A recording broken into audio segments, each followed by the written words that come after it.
Govinda Greens, premium and limited plots, prime location, destination that define your status. In front of Ames, Govinda Greens.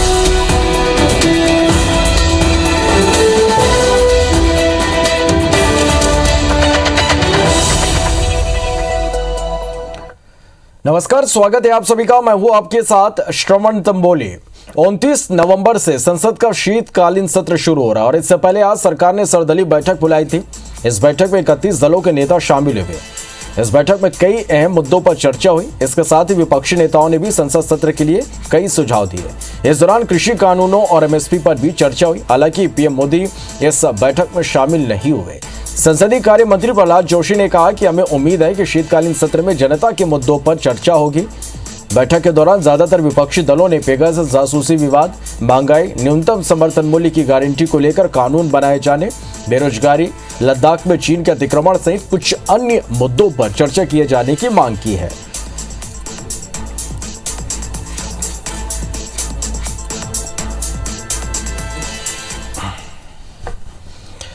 CM Bhupesh Baghel राजधानी रायपुर लौट आए। लौटने के बाद CM ने मीडिया से बात की और पुणे में मिले महात्मा फुले समता पुरस्कार को एक बड़ा सम्मान बताया और कहा कि यह सम्मान मुझे मिला है। सही मायने में छत्तीसगढ़ को यह सम्मान मिला है। जो बात ज्योतिबा फुले ने कही थी, छत्तीसगढ़ सरकार उसी के हिसाब से काम कर रही है। साथ ही यूपी चुनाव को लेकर कहा कि लोगों में काफी उत्साह है। सभी चाह रहे हैं कि योगी की सरकार बदलनी चाहिए। उधर कोरोना के नए वेरिएंट को लेकर चिंता जताते हुए कहा कि अगर केंद्र सरकार ने पहली और दूसरी में समय रहते अंतर्राष्ट्रीय उड़ानें रोकी होती तो यह स्थिति निर्मित नहीं होती। सीएम ने राजभाषा दिवस पर छत्तीसगढ़ वासियों को बधाई दी। ये सम्मान मुझे मिला और सही मायने पे है छत्तीसगढ़ को मिला है कि जो समतामूलक जो समाज की कल्पना जो ज्योतिबा फुले ने की थी, आज छत्तीसगढ़ में हमारी सरकार उस दिशा में काम कर रही है। चाहे शिक्षा के क्षेत्र में हो, चाहे स्वावलंबन के क्षेत्र में हो, तो लगातार हम लोग काम कर रहे हैं। तो ये सम्मान पूरे छत्तीसगढ़ का है। राजभाषा दिवस की बहुत बहुत बधाई। आज छत्तीसगढ़ी भाषा के आज स्थापना हुई, सबकर बधाई। सब छत्तीसगढ़ी राजभाषा पर हमारी सरकार लगातार काम करत है। चाहे वो प्रारंभिक जो शिक्षा है, न केवल छत्तीसगढ़ी बल्कि और जिन छत्तीसगढ़ की जिन बोली है, तीनों मन में वो पाठ्यक्रम पहली दूसरी के करके मातृभाषा में लेकर मतलब सिखाए कि जो हमारा प्रयास है, तो हम लगातार वो दिशा में आगे बढ़ाते हैं। छत्तीसगढ़ के मुख्यमंत्री भूपेश बघेल को महाराष्ट्र के पुणे में सम्मानित किया गया। ऐसे भूपेश को महात्मा फुले समता पुरस्कार दिया गया। यह पुरस्कार उपेक्षित वर्गों को न्याय दिलाने के लिए अखिल भारतीय महात्मा फुले समता परिषद की ओर से दिया गया। बता दें कि महात्मा फुले पुण्यतिथि समता दिवस के अवसर पर अखिल भारतीय महात्मा फुले समता परिषद की ओर से सामाजिक, राजनीतिक, साहित्य, पत्रकारिता जैसे विभिन्न क्षेत्रों में उल्लेखनीय उपलब्धियां हासिल करने वाले व्यक्तियों को हर साल महात्मा फुले समता पुरस्कार दिया जाता है। छत्तीसगढ़ के मुख्यमंत्री भूपेश बघेल को इस साल के पुरस्कार के लिए चुना गया। मुख्यमंत्री भूपेश बघेल ने अपने कार्यकाल के दौरान समाज के उपेक्षित वर्गों को न्याय दिलाने के लिए बहुत महत्वपूर्ण फैसले लिए हैं और इसी दौरान सीएम भूपेश बघेल ने भी इस पर आभार जताया और कहा कि ज्योतिबा फुले ने वंचित वर्गों के लिए काम किया। उन्होंने लोगों की समस्या को पहचाना और क्रांतिकारी काम किया।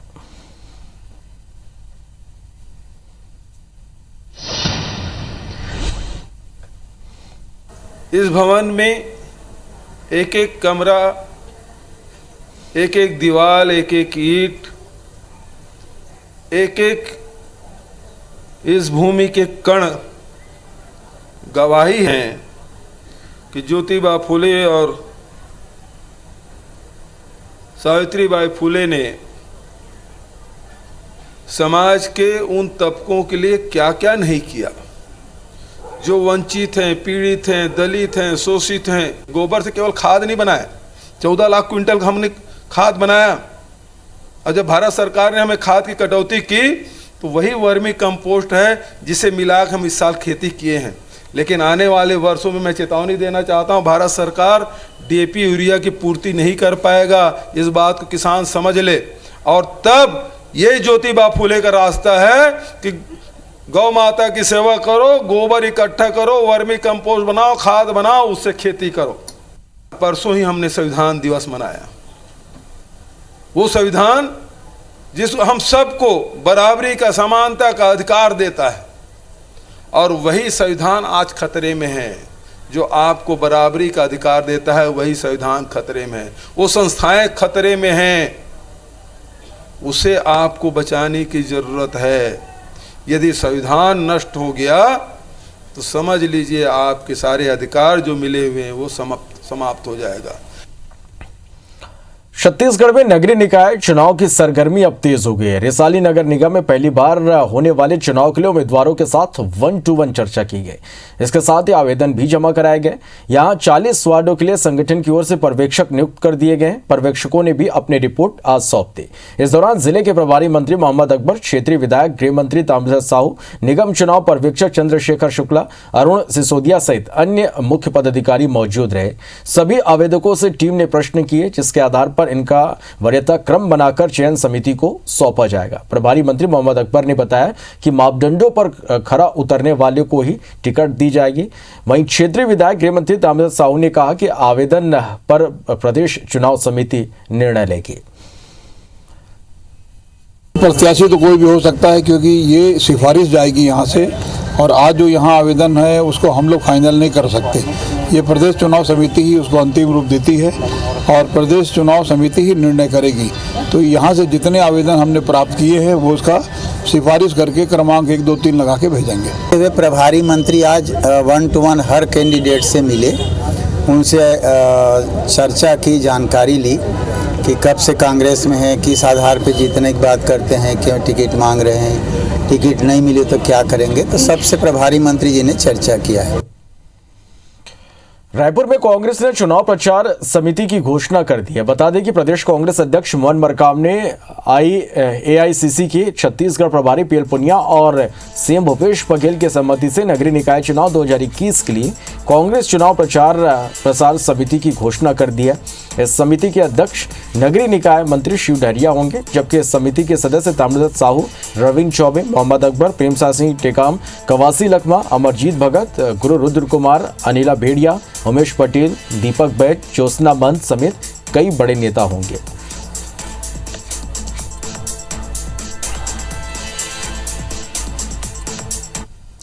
नगरीय निकाय चुनाव के लिए बीजेपी ने रायपुर और दुर्ग की संभागीय चयन समिति का गठन कर दिया। बीजेपी के प्रदेश उपाध्यक्ष मोतीलाल साहू रायपुर संभाग चयन समिति के संयोजक बनाए गए हैं। वहीं वरिष्ठ विधायक बृजमोहन अग्रवाल, सांसद सुनील सोनी, पूर्व विधायक देवजी भाई पटेल, नंदे साहू, संजय श्रीवास्तव और राजीव अग्रवाल को चयन समिति का सदस्य बनाया गया है। इसी तरह सांसद संतोष पांडे दुर्ग नगरीय निकाय चुनाव चयन समिति के संयोजक नियुक्त किए गए।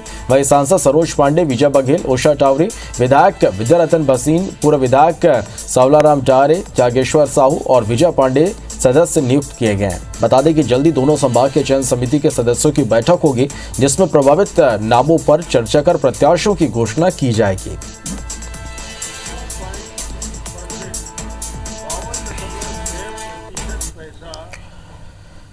छत्तीसगढ़ के आगामी विधानसभा चुनाव लड़ने के लिए आम आदमी पार्टी ने भी तैयारी शुरू कर दी और इसी के मद्देनजर आम आदमी पार्टी की तरफ से आज कार्यकर्ता सम्मेलन आयोजित किया गया। इसमें शामिल होने के लिए दिल्ली सरकार के केंद्रीय मंत्री और पार्टी के प्रदेश प्रभारी गोपाल राय पहुंचे थे। गोपाल राय ने अपने संबोधन के दौरान कहा कि इस 4 महीनों में पार्टी संगठन को मजबूत करने का काम किया जाएगा, जिसमें सदस्यता महाअभियान चलाने के साथ कई स्तरों पर कार्यकर्ताओं का सम्मेलन किया जाएगा। उन्होंने पदाधिकारियों से कहा कि जो अच्छा काम कर रहे हैं उन्हें पार्टी में महत्वपूर्ण जिम्मेदारी दी जाएगी। इधर आपके प्रदेश अध्यक्ष कोमल हेपड़े ने बताया कि युवाओं, महिलाओं, नियमित कर्मचारियों के हक के लिए आम आदमी पार्टी मैदानी लड़ाई लड़ेगी। मैं आज के इस कार्यक्रम को आगामी विधानसभा चुनाव को लेके संगठन और स्थानीय मुद्दों को लेकर हम लड़ाई लड़ने के लिए और निश्चित रूप से आने वाले समय में 2023 को चुनाव में फतह हासिल करने के लिए आम आदमी पार्टी कार्यकर्ता तैयार हो चुके हैं। पूरे छत्तीसगढ़ के ही मुद्दे हैं, रोजगार मुद्दा है, किसान मुद्दा है, महिलाओं की सुरक्षा भी मुद्दा है, जिसको विपक्ष में रहते हुए कांग्रेस ने बोला लेकिन किया नहीं। आज जब वो सत्ता में है तो तमाम वो मुद्दे जहाँ पर दोनों पार्टियां भाजपा और कांग्रेस असफल हो रही है, वो सभी मुद्दों को आम आदमी पार्टी उठा रही है। ये कार्यकर्ता सम्मेलन उसीलिए था कि लोग हमारे कार्यकर्ताओं के बीच में उनमें एनर्जी आने वाले समय में जैसा अभी नवंबर, दिसंबर और जनवरी में लगातार कार्यकर्ताओं से हम लोग संवाद करेंगे, गांव-गांव जाके लोगों का सदस्यता कार्यक्रम हम लोग चलाएंगे। और गुजरात के राज्यपाल आचार्य देवव्रत छत्तीसगढ़ के 2 दिवसीय दौरे पर हैं। आज दुर्ग जिले के धमधा ब्लॉक के ग्राम धारा फाटा पहुंचे, जहां उन्होंने किसानों से मुलाकात की और उनसे वर्तमान समय की तकनीक और उन्नत खेती के बारे में किसानों से चर्चा की। दुर्ग जिले का धमधा ब्लॉक खेती के लिए सबसे उन्नत स्थान माना जाता है। धमधा ब्लॉक में उगाए गए फल, फूल और सब्जियां छत्तीसगढ़ के अलावा कई अन्य राज्यों और विदेशों तक जाते हैं। दुर्ग जिले का प्रसिद्ध जेएस फार्म भी एशिया का सीताफल उत्पादन का केंद्र बन चुका है। आपको बता दें कि गुजरात के राज्यपाल आचार्य देवव्रत प्राकृतिक और ऑर्गेनिक खेती के जनक माने जाते हैं। उन्होंने रासायनिक खेती को लेकर एक विशेष अभियान छेड़ रखा है। वह सभी इलाकों के किसानों को प्राकृतिक और ऑर्गेनिक खेती करने और सिखाने विशेष मुहिम चला रहे हैं। उन्होंने प्राकृतिक खेती को इजाद किया, जिसमें हानिकारक और जहरयुक्त पदार्थों का उपयोग खेती में नहीं किया जाता है।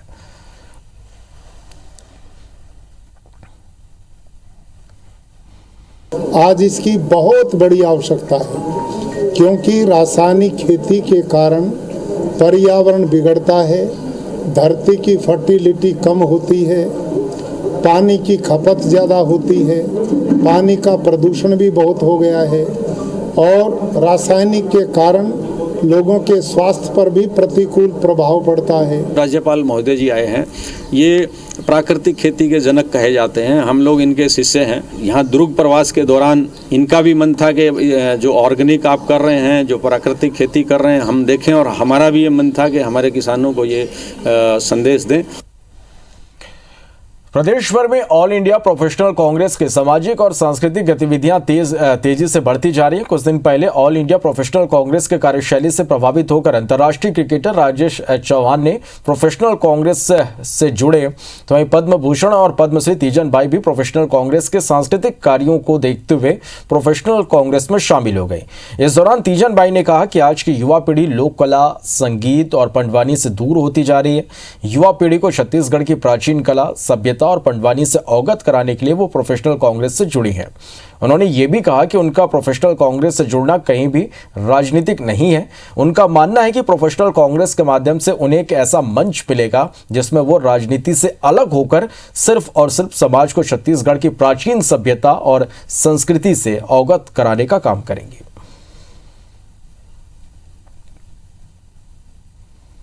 तीजन बाई जी से जब हमारी पहली चर्चा चालू हुई थी, तो उनसे जब हम लोग बात किए तो उन्होंने बताया कि वो माननीय ऑनरेबल सीएम से भूपेश बघेल छत्तीसगढ़ी कला को प्रमोट करते हैं और छत्तीसगढ़ी संस्कृति को प्रमोट करते हैं, उससे वो प्रभावित होकर हमसे जुड़ने में वो और सहमत थी। आगे देखते हैं बिग न्यूज। 29 नवंबर से संसद का शीतकालीन सत्र शुरू हो रहा है। इससे पहले आज सरकार ने सर्वदलीय बैठक बुलाई थी। इस बैठक में 31 दलों के नेता शामिल हुए। इस बैठक में कई अहम मुद्दों पर चर्चा हुई। इसके साथ ही विपक्षी नेताओं ने भी संसद सत्र के लिए कई सुझाव दिए। केंद्रीय गृह मंत्री अमित शाह ने गुजरात के गांधीनगर में 280 करोड़ रुपए की लागत से बने मेगा मिल्क पाउडर प्लांट का उद्घाटन किया। इस दौरान उन्होंने कहा कि अमूल के बिना भारत की दूध की जरूरत को पूरा करना असंभव है और अब अमूल गुजरात की सीमाओं को लांघकर कई राज्यों में अपने पैर पसार रहा है। प्रधानमंत्री नरेंद्र मोदी आज रेडियो कार्यक्रम मन की बात के जरिए देश की जनता को संबोधित किया। इस बार उन्होंने आजादी के अमृत महोत्सव कार्यक्रम का जिक्र किया। पीएम मोदी ने कहा, सत्ता नहीं सेवा में रहना चाहता हूं, मैं सिर्फ जनता का सेवक हूं। उन्होंने कहा कि पंचायत से लेकर संसद तक आजादी का अमृत महोत्सव मनाया जा रहा है।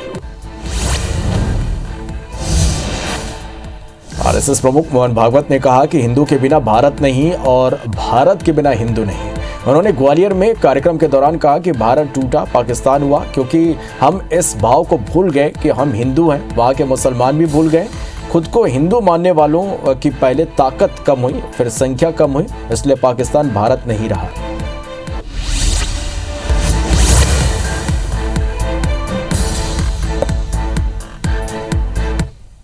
चलिए कुछ खबरों को विस्तार से देखते हैं। जबलपुर में कोरोना काल की बुरी यादों से स्टूडेंट्स को उबारने के लिए शिक्षा विभाग नए तरीके अपना रहा है। दरअसल अपनी नई कवायद में शिक्षा विभाग ने स्टूडेंट्स को एक नए किस्म की पाठशाला देने का फैसला किया है।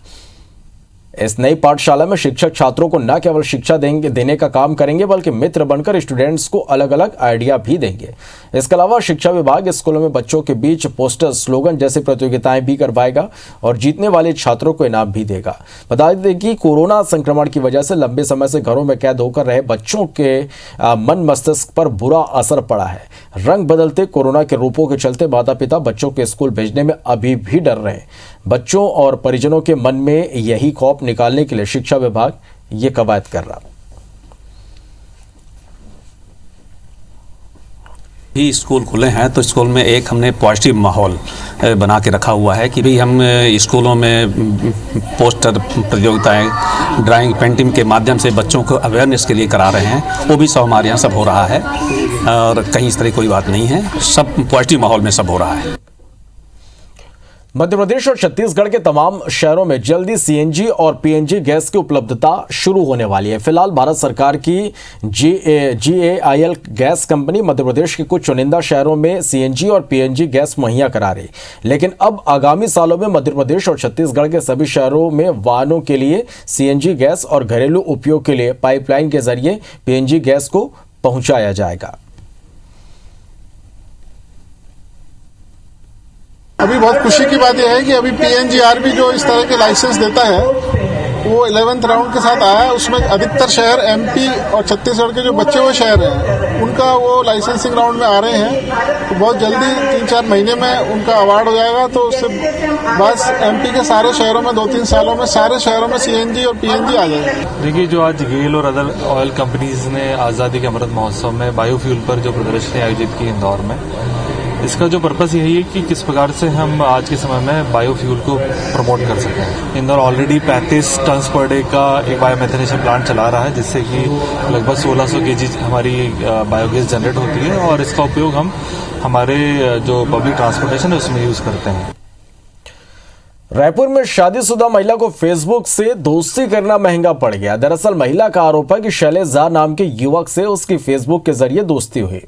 धीरे धीरे नजदीकियां बढ़ने पर आरोपी ने महिला को अश्लील फोटो ले लिया और जिसका फायदा उठाकर बाद में ब्लैकमेल करने लगा। महिला से 5.5 लाख रुपए और जेवर हड़प लिए।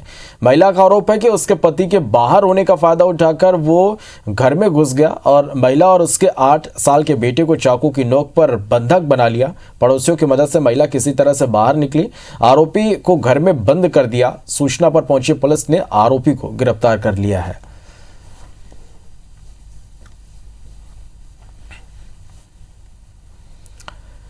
पेंड्रा विकासखंड के सरखोर गांव के मिडिल स्कूल में पढ़ने वाले छात्र विवेक का वीडियो इन दिनों सोशल मीडिया पर जमकर वायरल हो रहा है। दरअसल इस स्कूल में संकुल स्तरीय बाल मेला और खेल प्रतियोगिता का आयोजन किया गया था और इस दौरान मनोरंजन के लिए गाना बजाया जा रहा था। तब विवेक ने गाने में थिरकना शुरू कर दिया और उसे डांस करता देख धीरे धीरे आसपास भीड़ एकत्रित होने लगी और सभी ने तालियां बजाकर विवेक का उत्साहवर्धन किया।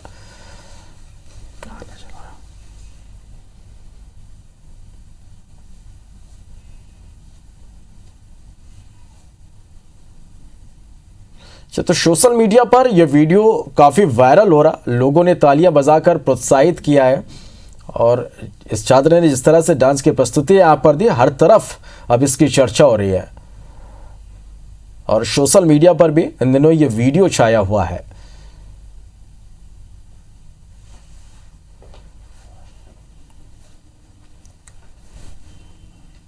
तो इसके साथ फिलहाल इस बुलेटिन में इतना ही। नमस्कार।